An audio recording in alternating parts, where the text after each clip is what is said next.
What a difference a year makes. Body language expert reveals how Meghan has gone from in-love fiancé at her engagement photo call exactly 12 months ago, to a passionate public speaker and empathetic duchess. Couple in love. Meghan, 37, and Harry, 34, looked every inch the loved-up couple when they walked out of Kensington Palace holding hands, shortly after their engagement was announced.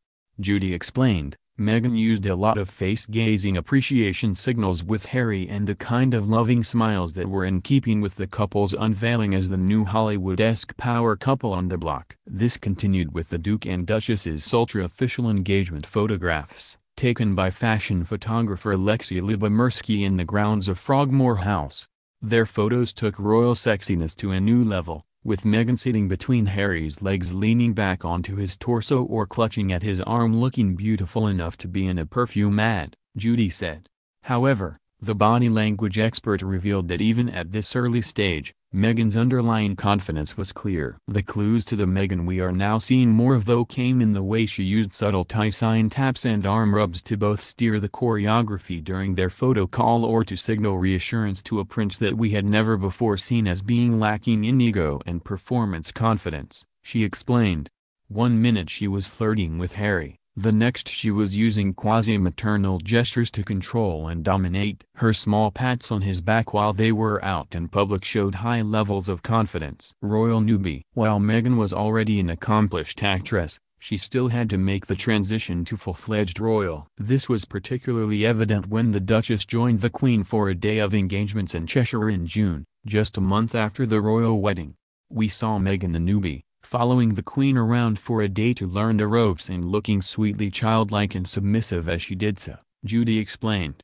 Of course, she has immersed herself in the royal protocol, learning how to sit with her legs and arms crossed demurely. Meghan was also seen learning from Kate when they attended the Wimbledon women's singles final together in July. Judy told Female she could be spotted watching her sister-in-law Kate like a hawk or marrying her at events like Wimbledon in a bid to pick up tips from one of the most consummate body language performers in the royal family. Passionate public speaker. Since then, Meghan has quickly established herself as a confident public speaker and passionate campaign. She gave several polished speeches while on her first major royal tour down under, championing causes close to her heart. Commenting on public speaking skills, Judy said, I expected her to be good but she was phenomenal. Her words were perfectly pitched and crafted for maximum impact.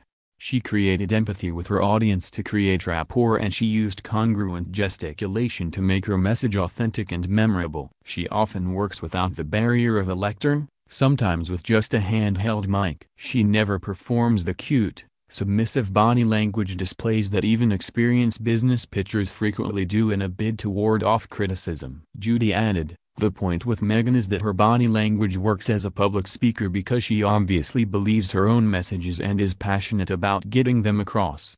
Meghan's body language shows all the hallmarks of her being campaigning world speaker in the future. Empathetic Duchess. As well as showing her strength as a public speaker, Meghan has also shown her ability to connect with members of the public during official engagements.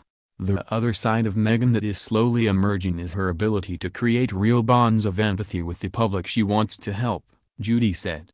Watching her muck in with the women of Grenfell in their kitchen venture, it could have been easy to imagine she was performing the kind of sight-bite that politicians use, dropping in to hug and work for long enough for the press to get their shots and the story to reach the public. But Meghan was doing more than just hugging and helping. Judy also described how the body language of the women she met at the Hub Community Kitchen in West London last week demonstrated the impact that Meghan's had on the group. When she went back, it was them instigating the hugs with her, using the kind of intense eye contact you get with good friends and even holding her arm in a spontaneous signal of affection long after the greeting rituals were over, the body language expert explained. They weren't in awe and they weren't treating her as a royal, more as a good friend.